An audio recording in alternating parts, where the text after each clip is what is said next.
얼마 전에 눈길을 끄는 기사를 하나 접했습니다. 동아일보에 불쑥 다가오는 불편한 손길, 에티켓 지켜주세요라는 기사였는데요. 오늘은 이 기사를 출처로 우리가 일상생활을 하는 가운데 지켜야 하는 또 하나의 에티켓인 에티켓에 대해 짚어드리겠습니다. 제가 이른바 옛날 사람이라 이제야 접한 말인지는 모르겠지만 예의를 뜻하는 에티켓이라는 단어에 아이를 뜻하는 애를 합성한 에티켓이라고 하는 말은 꽤 참신한 신조어라고 생각되는군요. 지난해 말 청와대 국민청원 게시판에는 특이한 청원이 하나 올라왔다고 하는데요. 길거리에서 남의 아이를 함부로 만지지 못하게 하는 법을 만들어달라고 하는 요청이었습니다.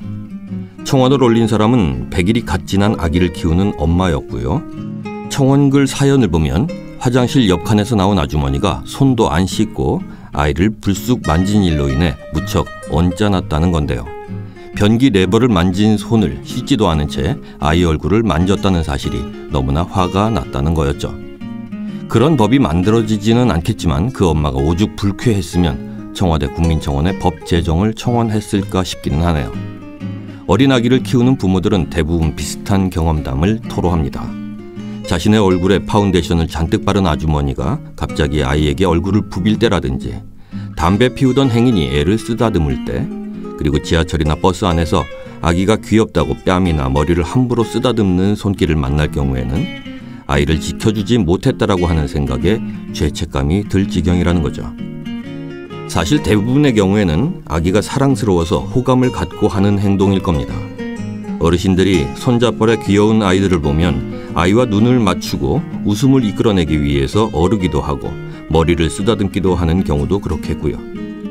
그러나 이런 친밀감을 표현하는 행동도 아이와 아이의 부모 입장에서는 달가울 수 없습니다. 위생적인 문제를 포함해서 여러모로 편한 마음으로 받아들이기 어려울 수밖에 없죠. 엄마들은 그들의 선의를 알고 있기 때문에 그런 상황에서 단호하게 거절하기는 쉽지 않습니다. 하지만 혹여 감기라도 옮지 않을까, 아이가 표현은 못해도 불쾌해하지 않을까 걱정이 많게 마련이죠. 예쁘다고 잠깐 쓰다듬었을 뿐인데 뭘 그리 걱정이냐. 그렇게 너무 위생 찾고 깔끔 떨며 결벽스럽게 애를 키우면 오히려 면역력도 못 키울 텐데 뭘 그리 유난이냐라고 생각할 사람도 많을 겁니다. 세상이 각박해졌다고 생각할 수도 있겠죠. 하지만 이것은 단순히 결벽의 문제가 아닙니다. 모르는 남이 어떤 건강 상태에 있는지 모르니 당연히 위생 문제도 걱정스러울 테고요. 낯선 사람의 손길이 아이에게 심리적으로도 좋다고 할 수는 없지 않겠습니까? 달라진 시대라는 걸 인정해야 합니다. 아이가 예뻐도 그 아이를 예뻐하는 에티켓은 바뀌어야 합니다. 옛날에는 어른들이 귀여운 어린 사내 애를 보면 어이구 이놈 얼마나 실한지 어디 꼬치 좀 보자 라고 하면서 덥석 잡기도 하는 일이 비일비재했지만 지금 그랬다가는 성추행으로 처벌받을 겁니다. 강아지도 낯선 사람이 만지는 걸 싫어한다는데 하물며 아이는 어떻겠습니까? 남의 아이를 만지는 건 아주 긴밀한 정서관계를 형성해야 하는 특별한 경우에 한해야 합니다.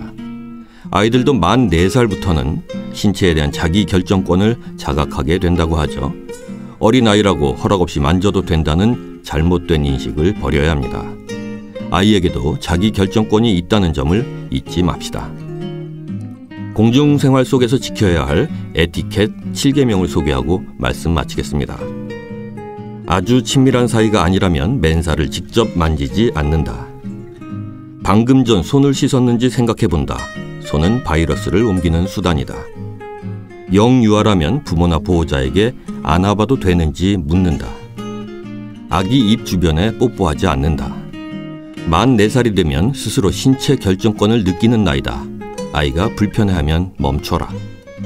간지럼을 태우거나 배를 세게 누르는 행동은 아이에게 고통이다. 음식을 먹이고 싶을 땐 부모나 보호자에게 허락을 받는다.